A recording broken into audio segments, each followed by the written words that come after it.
लोकसभा चुनाव 2024 के 5वें चरण का मतदान भी संपन्न हो गया है, लेकिन इस चरण में जितने मत प्रतिशत की उम्मीदें जताई जा रही थीं, उतनी वोटिंग नहीं हुई। ऐसे में चुनावी मैदान में उतरे अलग अलग दलों के सूरमाओं की धड़कनें मतदाताओं के ऐसे सुस्त मूड ने बढ़ा दी हैं। उन्हें समझ नहीं आ रहा कि अब की बार मतदाताओं में इतना जोश क्यों नहीं नजर आ रहा है और उनकी इस सुस्ती और कम वोटिंग का नफा नुकसान किसे होने वाला है।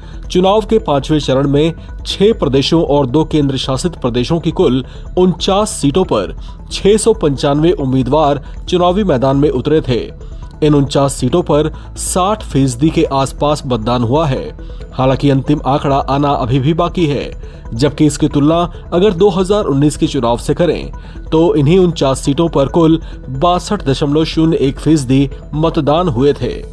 5वें चरण के मतदान को अगर राज्यवार ढंग से देखा जाए तो बिहार में अब की बार 53.55% वोटिंग हुई है, जबकि 2019 के चुनाव में बिहार में 57.19% वोटिंग हुई थी। वहीं जम्मू कश्मीर में 2019 के चुनाव में 34.6%, जबकि 2024 के चुनाव में 56.02% वोटिंग हुई है। इसी तरह से झारखंड में 2019 के चुनाव में 65.56% वोटिंग हुई थी, जबकि 2024 के चुनाव में 63.06% वोटिंग हुई है।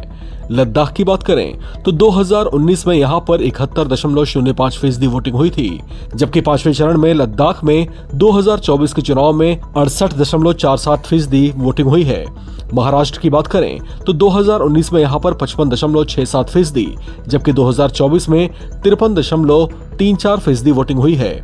ओडिशा में 67.31%, जबकि 2024 में 61.96% वोटिंग हुई। उत्तर प्रदेश की बात करें तो यहां पर 5वें चरण में 14 सीटों के लिए वोटिंग हुई है, जबकि 2019 में यहां पर 58.57% वोटिंग हुई थी, जबकि इस बार यहां पर 57.79% वोटिंग हुई है।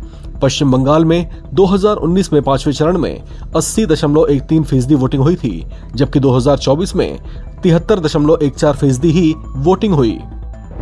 अब तक के चुनावों में मत प्रतिशत चर्चा का विषय बना रहा है। विपक्ष ने चुनाव आयोग पर देरी से वोटिंग के आंकड़े देने का आरोप लगाया, जिसका आयोग ने खंडन किया है, जबकि सत्ता पक्ष ने कहा कि विपक्ष ने पहले ही हार मान ली है। लोकसभा चुनाव 2024 के पहले चरण में 66.14% वोटिंग हुई थी, दूसरे चरण में 66.71%, तीसरे चरण में 65.68% वोटिंग दर्ज की गई थी। 2019 के मुकाबले 3 चरणों में इस बार कम वोटिंग हुई है। हालांकि चौथे दौर में 96 सीटों पर 69.16% मतदान हुआ था, जबकि 2019 में इन सीटों पर 69.12% वोटिंग हुई थी। इस खबर में फिलहाल इतना ही। बाकी अपडेट्स के लिए आप बने रहें NBT ऑनलाइन के साथ।